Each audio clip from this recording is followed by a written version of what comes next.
ರಾಜ್ಯ ಖಾಸಗಿ ಕ್ಯಾನ್ಸರ್ ಆಸ್ಪತ್ರೆ ವಿರುದ್ಧ ತನಿಖೆಗೆ ಕೋರಿ ರಾಜ್ಯ ಆರೋಗ್ಯ ಇಲಾಖೆ ಕೇಂದ್ರಕ್ಕೆ ಪತ್ರವನ್ನು ಬರೆದಿದೆ. ಆಸ್ಪತ್ರೆ ವಿರುದ್ಧದ ಆರೋಪಕ್ಕೆ ಸ್ಪಷ್ಟನೆ ನೀಡಿರುವ ಆಸ್ಪತ್ರೆಯ ನೈತಿಕ ಕಮಿಟಿ ಸದಸ್ಯ ಡಾಕ್ಟರ್ ರಮೇಶ್ ಎಸ್ ಬಿಳಿಮಗ್ಗ, ಕೇಂದ್ರದ ತನಿಖೆಗೆ ನಾವು ಸಿದ್ಧ ಅಂತ ಹೇಳಿದ್ದಾರೆ. ಆರೋಪ ಎಲ್ಲವೂ ಸುಳ್ಳು. ಕ್ಲಿನಿಕಲ್ ಟ್ರಯಲ್ ವೇಳೆ ಯಾವುದೇ ಜೀವಹಾನಿ ಸಂಭವಿಸಿಲ್ಲ ಅಂತ ಸ್ಪಷ್ಟಪಡಿಸಿದ್ದಾರೆ. ಇನ್ನು ನಾಳೆ ರಾಜ್ಯಕ್ಕೆ central drug control board committee ಆಗಮಿಸ್ತಾ ಇದೆ. 3 ದಿನಗಳ ಕಾಲ ಎಚ್ಸಿಜಿ ಆಸ್ಪತ್ರೆಯಲ್ಲಿ ಪರಿಶೀಲನೆ ನಡೆಯಲಿದೆ.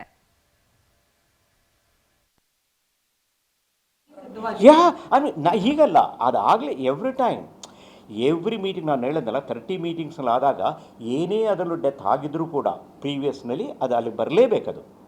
ಅದು ಬರದಲ್ಲಿ ಹೋಗ್ಲಿಕ್ಕೆ ಸಾಧ್ಯವೇ ಇಲ್ಲ. ಅದು ಬಂದೇ ಬರುತ್ತೆ, ಅದು ಡಿಸ್ಕಸ್ ಆಗುತ್ತೆ. ಆಮೇಲೆ ಅದಕ್ಕೆ ನಾವು DCGಗೆ ರಿಪೋರ್ಟ್ ಮಾಡಲೇಬೇಕು, ಹೋಗುತ್ತದೆ. ಆರೋಗ್ಯ ಇಲಾಖೆಗೆ ಏನೇ ಒಂದು ಬಂದರೂ ಕೂಡ ಅದು ಅವ್ರ ಕರ್ತವ್ಯ. ಅವ್ರ ಕರ್ತವ್ಯ ಏನಪ್ಪ ಅಂತಂದರೆ ಅದನ್ನು ಇನ್ವೆಸ್ಟಿಗೇಟ್ ಮಾಡಿಸ್ಲೇಬೇಕು. ಮಾಡಿಸ್ಲೇಬೇಕು. ಅದು ಅವ್ರ ಗೌರ್ಮೆಂಟ್ ಇರೋದೇ ಅದಕ್ಕಾಗಿ. ಅವರು ಸಾರ್ವಜನಿಕರಾಗಿ ಇರ್ತಕ್ಕಂಥದ್ದು ಗೌರ್ಮೆಂಟ್. ಅವ್ರು ಮಾಡದೆ ಹೋದ್ರೆ ಏನು ಪ್ರಯೋಜನ ಬಂತು? ಅದು ತಪ್ಪಾಗಿದೆ. ಸೊ ಅದರಿಂದಾಗಿ ನಮ್ಮ ಕಮಿಷನರು ಸರಿಯಾಗೇ ಅವರು ಇದಕ್ಕೆ ಯಾವುದು ನೆಕ್ಸ್ಟು ಇರುತ್ತೆ ಅಂದರೆ DCGಗೆ ಹಾಕಿದ್ದಾರೆ. ಅದು ಇನ್ವೆಸ್ಟಿಗೇಟ್ ಮಾಡಿ ಅಂತ. ಕರೆಕ್ಟ್, ಅದು ನಮ್ಮ ಮಾಹಿತಿ ಪ್ರಕಾರ ಎಲ್ಲ ಇದೆ.